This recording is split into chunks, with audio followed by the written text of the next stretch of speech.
S कंपनीमध्ये महिलांवर धर्मांतरण आणि लैंगिक अत्याचाराच्या निषेधार्थ आज नाशिकमध्ये महिलांनी जे आहे मोठ्या प्रमाणात बाईक रॅलीचं आयोजन करण्यात आलं होतं। याचा सर्व गोष्टीचा निषेध व्यक्त करत त्यांनी जे आहेत आता छत्रपती शिवाजी महाराज यांच्या चरणी जे आहेत निवेदन ठेवलेलं आहेत। आपल्यासोबत या सर्व संदर्भात बोलण्यासाठी हर्षाताई ठाकूर जे हिंदुत्ववादी प्रखर वक्ते आहेत त्या आहेत।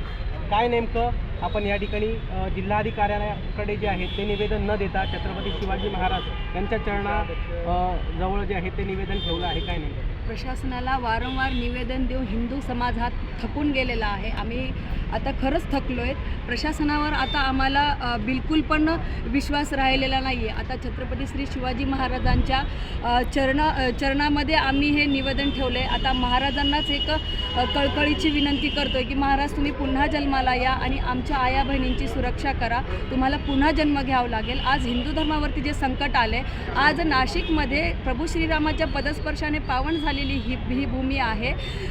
इथे जर हा जिहाद घडत असेल, आमच्या हिंदू महिलांना धर्मांतरण केलं जात आहे, त्यांना असं सांगितलं जात आहे की तुम्हाला मूलबाळ होत नाही आहे तर तुम्ही अजमेर दर्ग्याला जा, तिथं पूजापाठ करा म्हणून बळजबरी त्यांना अजमेर दर्ग्याला पाठवत आहेत। अशा ह्या घाणेरड्या षडयंत्राला कुठंतरी आळा घालायचं काम ह्या सरकारनं केलं पाहिजे, पण हा प्रशासन करत नाही आहे। त्याच्यामुळं आम्हाला आज महाराजांच्या स्मारकाजवळ त्यांच्या पायाशी आम्हाला निवेदन ठेवण्याची वेळ आलेली आहे। सकल हिंदू समाज रणरागिणी ह्या कार्यामध्ये आज रस्त्यामध्ये उतरलेले आहेत, बाईक रॅली केलेली आहे।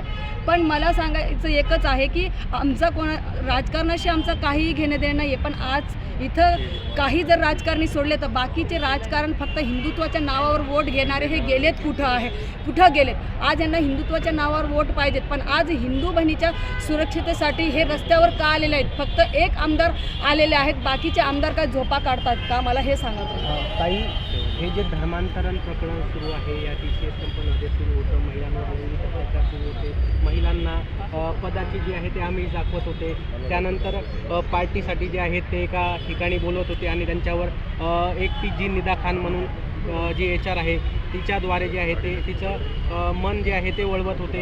आपल्याला काय वाटतं, महिलांनी अशा प्रकारचे महिलांनाच ब्रेन वॉश करणं किंवा महिलांच्या धर्माबद्दल टिप्पणी करणं कितपत योग्य नाही? काय महिला म्हणून आपण काय सांगणार?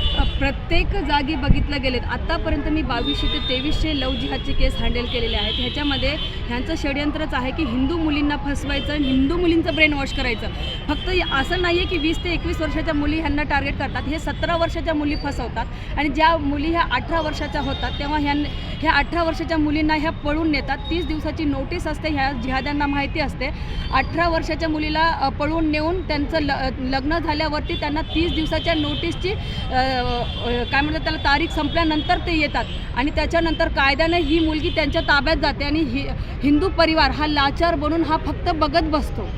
जिथं 1937 मध्ये एक मुसलमान 4 लग्न करू शकतो आणि दुसऱ्यामध्ये जर एक मुस्लिम मुलगासुद्धा हिंदू मुलीसोबत लग्न करू शकतो, फक्त तिचं 18 वर्ष पूर्ण पाहिजे आणि तिला फूस लावून पळून न्यायचं। 30 दिवसाच्या नोटीस नंतर लग्न करून तिला कोर्टासमोर हजर करायचं।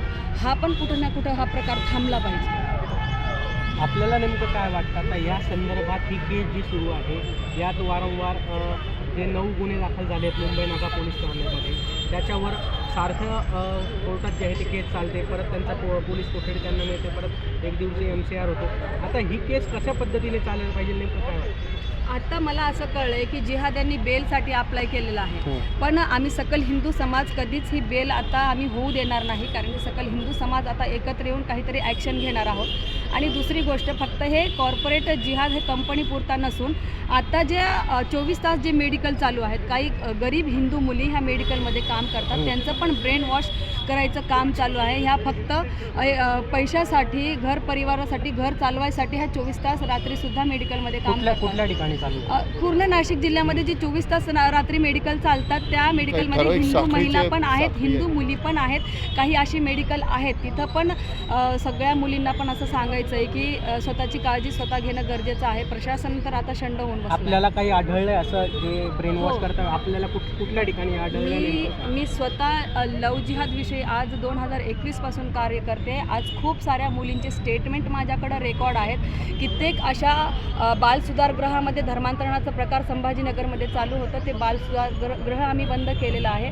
नाबालिक मुलींचे तिथं धर्मांतरण केले जात होते. त्यांचे पण स्टेटमेंट माझ्याकडे आहेत. खूप सारे पुरावे असे ठोस माझ्याकडे आहेत जे 100% हे लव जिहादचंच प्रकरण आहे हे सिद्ध करतात.